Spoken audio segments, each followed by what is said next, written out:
intro.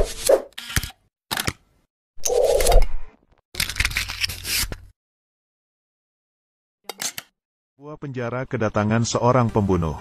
Dengan tato di sekujur tubuhnya yang kekar. Ia pun menjadi penghuni baru dalam penjara. Seorang gendut melempar ciuman kepadanya. Yang lain dari ranjang bagian atas juga menatapnya. Mereka seperti sangat menyambut kehadirannya. Petugas patroli pun tertawa mendengar suara mereka. Mereka berdua mencoba melihat suasana di sana. Ternyata si gendut telah tergeletak di lantai. Ia tanpa ragu menatap petugas itu. Mereka tertidur. Ini adalah sebuah penjara ketat yang berisi orang-orang menyeramkan. Setiap dari mereka memiliki tenaga yang begitu kuat. Di pagi hari, ketika Jason sedang sarapan di kantin, seorang berkepala botak datang menghampirinya. Kedua orang yang duduk di sebelahnya pun langsung pergi. Nampaknya sang senior ingin membuli dirinya yang masih baru di sana. Orang itu berdiri, mendekati sarapan Jason, lalu meludahinya. Jason berusaha untuk sabar dan tidak mencari masalah. Saat itu juga dari belakangnya muncul seorang keparat lagi. Kau itu yang membunuh istrimu sendiri, ya? Atau terkena kasus pedofilia? Kedua kalimat itu benar-benar membuat Jason emosi. Ternyata istrinya dibunuh oleh pembunuh misterius. Dan ketika ia terbangun, tangannya tengah memegang sebilah pisau. Sudah istrinya meninggal, ia juga harus masuk penjara. Sosok di belakangnya pun tidak berhenti menyindirnya. Jason sudah tidak tahan. Ia mengambil piring sarapannya, lalu menghajar muka mereka. Si botak pun diam-diam meninjunya dari belakang. Tempat makannya pun mulai penyok. Saat itu petugas keamanan membawa senjata lalu mengepung mereka. Dan pria yang mencari gara-gara itu pun babak belur dihajar Jason. Petugas penjara memberitahu bahwa Jason telah memancing keributan. Sebab si botak yang ia hajar barusan adalah senior di penjara itu. Ia pun dibawa ke ruangan kepala lapas, Lisa. Ia mencari Jason karena sebuah tujuan. Ternyata, Jason pernah menjadi seorang pembalap mobil yang handal. Dan penjara itu mengadakan perlombaan mobil maut secara berkala. Lomba itu adalah lomba yang begitu kejam dan menyeramkan. Sedangkan mereka akan mendapat untung yang banyak dari siaran langsung yang diadakan. Juara terakhir lomba ini adalah seorang pria bertopeng yang telah menang 4 kali. Namun ia meragukan pria bertopeng itu di lomba kelima ini. Pria bertopeng itu memiliki kemampuan yang tak terkalahkan. Demi rating dan popularitas, ia meminta Jason untuk menyamar menjadi pria bertopeng itu. Sebagai imbalan, jika ia menang maka ia akan dibebaskan. Demi membuktikan kejadian di balik kematian istrinya, ia pun setuju. 3 orang ini adalah rekannya dalam geng mobil. Mereka memberitahu peraturan perlombaan, bahwa lomba ini terbagi menjadi 3 babak, dan sebisa mungkin agar mengalahkan semua musuh di 2 babak pertama, serta bertahan agar tetap hidup sampai akhir. Barulah di babak ketiga menjadi pertarungan sengit sesungguhnya. Saat itu, sekumpulan orang mendatangi mereka, sebut saja si Meriam. Orang itu berkata bahwa sang pria bertopeng telah meninggal di bawah tangan mereka. Namun mereka tidak tahu bahwa pria bertopeng itu sesungguhnya telah berganti orang. Mereka pun membual dan berkata akan membunuhnya. Setelah mereka pergi, petugas penjara datang membawa beberapa orang pidana. Perhatian Jerry pun tertuju pada gelang yang dipakai orang itu. Ternyata ketika istrinya dibunuh, ia melihat si pembunuh mengenakan gelang yang sama. Ia merasa bahwa kematian istrinya ada hubungannya dengan penjara ini. Ia tak sempat berpikir panjang, dan perlombaan pun dimulai. Sekelompok wanita turun dari mobil. Mereka datang ke penjara itu dengan membawa misi masing-masing. Seorang gadis pun naik ke mobil Jason. Jason pun memberitahu gadis itu, bahwa sosok pria bertopeng telah berubah. Ia pun membuka topeng yang ia kenakan. Kamu lebih tampan dari pria sebelumnya. Namun wajahmu akan berubah setelah kecelakaan nanti. Di saat yang sama, Lisa mengamati lomba dari dalam ruangan.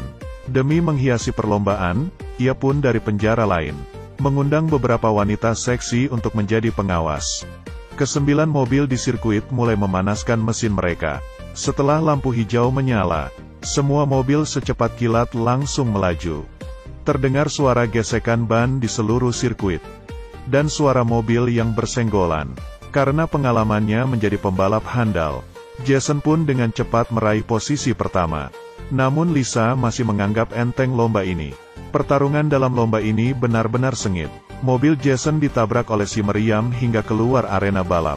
Di tengah perlombaan, Lisa membuat pengaturan baru. Aktifkan pedang dan perisai. Setelah mengaktifkan pedang dan perisai, mereka yang melewati tutup lubang jalan bergambar pedang akan mendapat senjata. Yang melewati gambar perisai akan mendapat tameng. Dan yang melewati tengkorak berkesempatan memberi jebakan pada pemain lain. Setelah melintasi gambar pedang, si meriam mendapat Gatling gun dan menembakinya ke segala arah. Saat itu sebuah mobil melewati simbol tengkorak, memunculkan dua paku raksasa. Mobil di belakang pun menabrak paku itu, dan paku itu mulai meremukkan seisi mobil. Lalu terdengar ledakan yang menggetarkan seisi penjara. Satu mobil telah tereliminasi. Saat itu juga perlombaan menjadi semakin sengit. Mereka tak henti-hentinya melintasi simbol pedang, lalu menembaki musuh mereka dengan senjata Gatling. Mobil yang melintasi simbol perisai dapat melepaskan minyak serta paku. Paku tersebut akan mengempeskan ban mobil, membuat mobil itu hancur terguling, dan terakhir menembakinya dengan misil. Mobil kedua pun tereliminasi. Saat itu jumlah penonton telah mencapai 46 juta orang. Mobil Jason pun akhirnya melintasi simbol perisai. Muncul perisai di bagian belakang mobilnya. Perisai itu ditembaki hingga berlubang. Jika diserang terus maka perisai itu menjadi tidak berguna lagi. Di saat yang genting itu, peluncur alat peledak Jason tidak bekerja. Ia pun menyuruh si wanita untuk mencabut alat di atas pahanya, dan melepas secara manual alat peledak itu.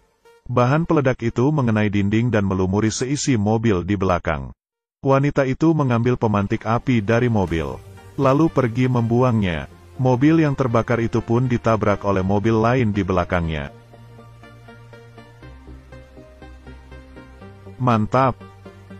Namun saat itu juga seorang pebalap di sebelah memberinya sebuah isyarat. Jerry pun tercengang, karena gestur itu merupakan gestur yang sama yang dilakukan oleh pembunuh istrinya. Ternyata pembunuh istrinya berada di penjara yang sama dengannya. Semua merupakan pengaturan dari Lisa. Tersisa 6 pebalap yang masih bertahan hidup. Jason pun memutuskan untuk tidak mengikuti lomba selanjutnya.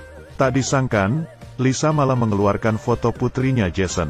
Ia pun mau tidak mau harus melanjutkan pertandingan itu. Babak kedua pun dimulai.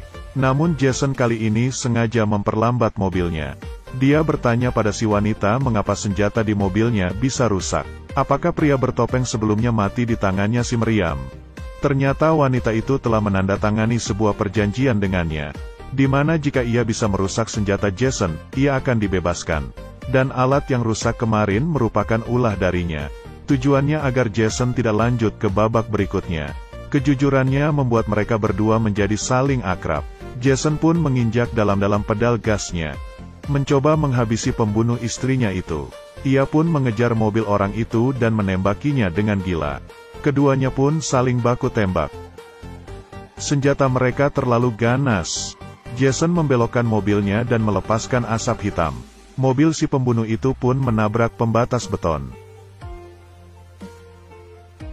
Dia membuka pintu mobil lalu menghantam si pembunuh itu.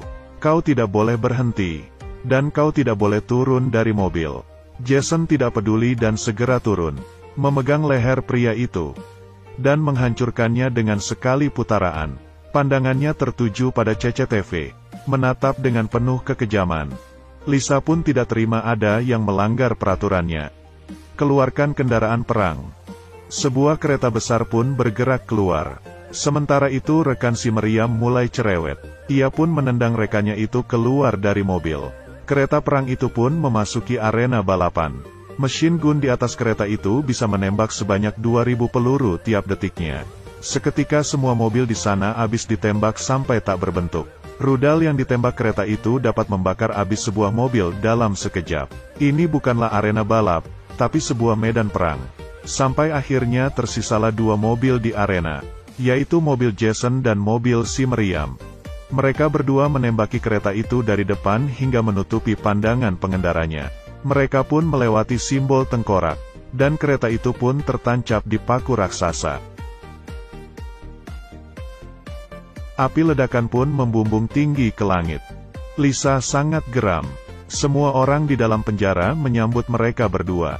Baru pertama kali ada orang yang berhasil mengalahkan semua kekuatan dari Lisa. Jason dan si meriam pun berteman sejak itu. Besoknya Lisa pun berniat untuk menghabisi Jason. Namun petugasnya berkata itu akan berefek buruk pada acara balap kali ini. Jangan bodoh, pria bertopeng itu tidak akan mati. Dia diam-diam mengirim orang untuk mencabut alat anti ledakan di mobil Jason. Babak terakhir pun dimulai.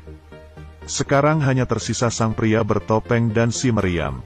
Malam ini hanya ada satu orang yang keluar hidup-hidup dari arena. Keduanya mobil itu langsung berlari hingga mencapai kecepatan 160 km per jam.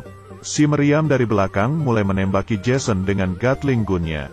Jason pun menginjak simbol perisai. Namun senjata di mobilnya tak berfungsi. Tentu saja ini merupakan ulah dari Lisa. Mobil di belakangnya itu terus menembak mobilnya bertubi-tubi. Pelat besi di mobil Jason sedikit lagi akan hancur. Ia pun memutuskan untuk melepaskan pelat besi di mobilnya itu. Apa? Lakukan saja. Pelat besi itu dicabut dan terlempar ke belakang. Tentu saja si meriam sudah siap menghindar. Ia pun menyiapkan senjata terakhirnya. Si meriam melepas rudal di mobilnya. Dan Jason pun menghindar. Tembok penjara itu pun hancur ditembak rudal si meriam. Hal itu membuat Lisa termangu. Ternyata mereka berdua bekerja sama untuk bebas dari penjara itu.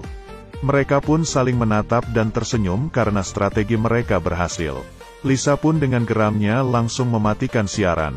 Dan mematikan semua senjata yang ada di mobil mereka. Dan ia pun menekan tombol peledak. Namun bom itu ternyata telah dijinakkan sebelumnya. Ia pun mengirim pasukan dalam jumlah yang besar untuk mengepung mereka berdua. Jason dan si meriam sepakat untuk berpisah jalur agar memecah musuh di belakangnya. Namun Lisa benar-benar tidak ingin agar Jason bebas begitu saja. Si wanita pun berkata pada Jason, bahwa dia akan tetap di mobil untuk mengalihkan perhatian pasukan itu. Karena ia telah menandatangani perjanjian, sehingga penjara sudah pasti akan membebaskannya. Jason pun segera keluar dari mobil. Beruntung dirinya tidak terluka saat melompat. Seketika Jason terdiam. Mobil pun diambil alih. Si wanita memakai topeng dan berdiri di atas mobil. Rating dari siaran Lisa pun berhasil memecahkan rekor. Dan ia pun mendapat sebuah hadiah. Berupa sebuah bom. Sekali pencet, si kepala penjara itu pun meledak tak bersisa.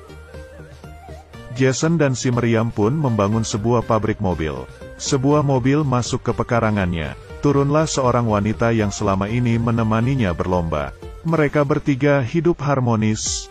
Film ini benar-benar menakjubkan. Demi meningkatkan rating, seseorang harus rela dituduh masuk penjara. Film di Trace ini akan berlanjut pada seri berikutnya.